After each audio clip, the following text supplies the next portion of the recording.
Hi. So unless you live under a rock, you've seen that tier lists have been blowing up on YouTube recently thanks to iDubbbz. And I wasn't really that compelled to do any until I saw this one video about a classic rock ranking. And I don't know, I think the ranking in that video just made me so mad that I feel like I had to make my own. So without further ado, here is my tier list ranking for classic rock bands. So here we have our tier list and our bands. I do wish there were some more bands on here like the Beach Boys or King Crimson, but we'll just have to work with what we have. Let's try to start by putting some bands in the F tier. Alright, I think the only band that I can put in the F tier here is AC/DC.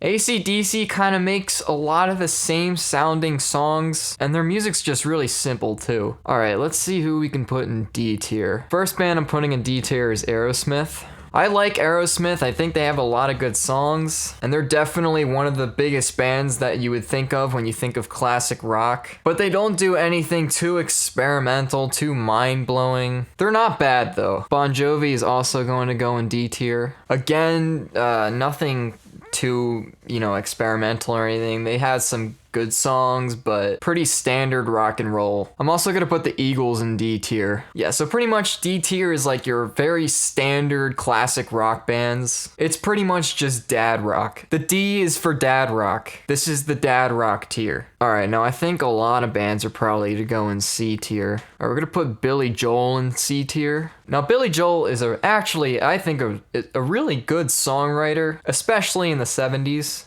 We strictly do 80s Joel music, sir. He does slightly fit in the dad rock tier, but I think he actually has something special about him. His lyrics can be really good, and he just makes some really great piano songs.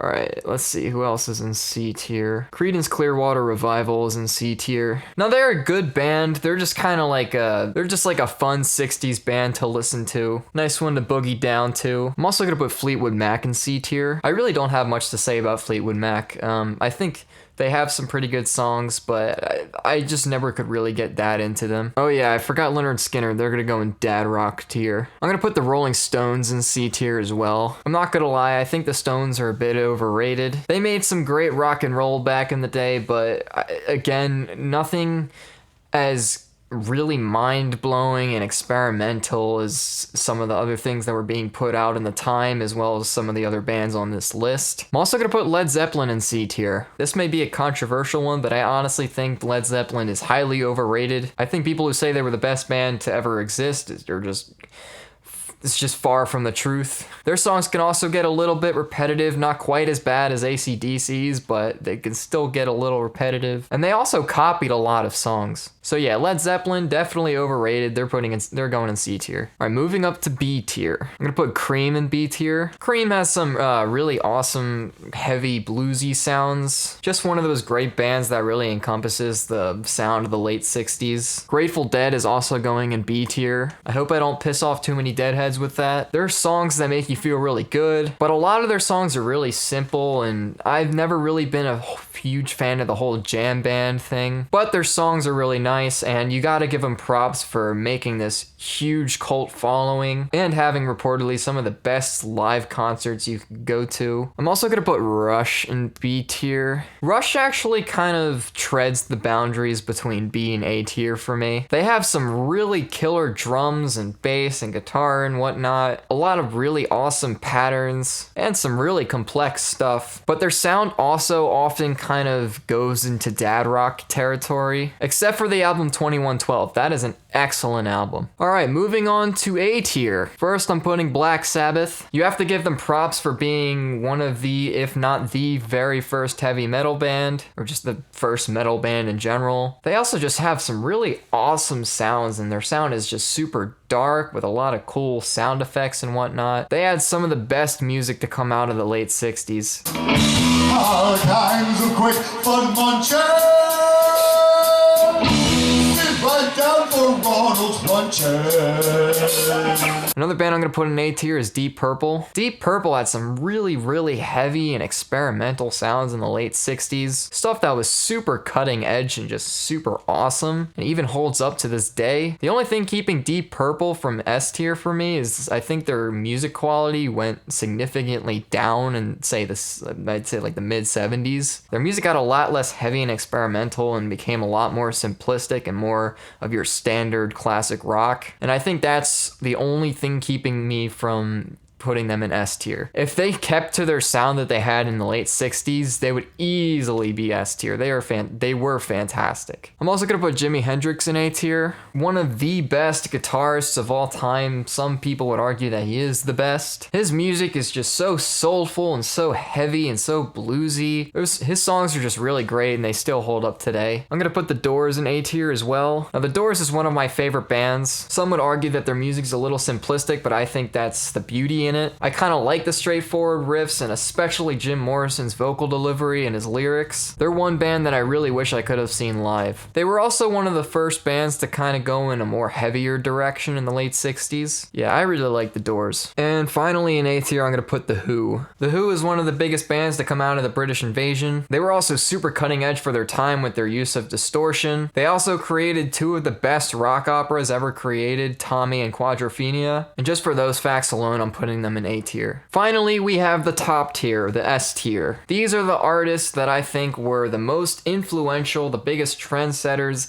and just had a really great cutting edge sound overall. Firstly, we have Bob Dylan. Bob Dylan completely reshaped the structure of pop music and is highly responsible for the huge cultural shift and change in sound of the music of the late 60s. He is also one of the best folk songwriters and the best songwriters and the best lyricists to ever walk this planet. Easily S tier for Bob Dylan. I'm gonna put David Bowie in S tier as well. David Bowie was really a trendsetter for most of his life. Pretty much up until the 90s, he was always making some different kind of music that was new and fresh. And he also made some great music in the 2000s as well, but he wasn't quite as influential by that time. David Bowie was just such an amazing and creative character with all of his different personas and his different styles. And he just had such a unique voice. Another band that's going in S tier is easily one of my top favorite bands, Pink Floyd. Pink Floyd's records are still mind-blowing even today. Far away across the field, the tolling of the iron bell. Whether it be through their experimentation in the late 60s, their otherworldly progressive sound of the 70s, their ambitious rock opera The Wall, or the really awesome artwork that came from all of their albums, there is really nothing to hate about this band. Everything about them is just great. I'd actually argue that they're probably the third best band of all time. Another one we're putting in S tier is Queen. Queen's music is still listened to by hundreds of thousands today. They made some really awesome sounds, especially with all the overdubbing and the vocal harmonies and whatnot. Freddie Mercury is arguably the best frontman to ever live. And they just made some really awesome sounds. A very original, very anthemic, and very grand and explosive and just amazing band. Also in S tier, we're putting Steely Dan. Steely Dan is one of those bands where you put on their song and you immediately recognize that it's Steely Dan because their sound is so distinct. They have this really awesome blend of jazz and rock, and their vocal harmonies are also really good. The lyrics are great, the guitar is great, the piano is great. Steely Dan is just a very solid band. Also, their records just sound so good. The production on them is incredible. And finally, in S tier, you can't even argue this, the Beatles. The best band of all time. There will never be another Beatles. Whether that be because of the multiple genres that they spawned, the extremely cutting edge use of stereo and multi-track recording, their wide array of different instruments and tones, or just their overall influence over not just the music at the time, but music today as well. They're one of the most ambitious and influential bands to ever walk the planet, and there will never, ever be another Beatles. Well, that's my classic rock tier list. If you disagree with me, that's fine. Tell me why. Don't just call me an idiot and then just leave. If you'd actually explain your reasoning, then maybe I'd actually listen to you. But yes, this is what I believe to be the truth.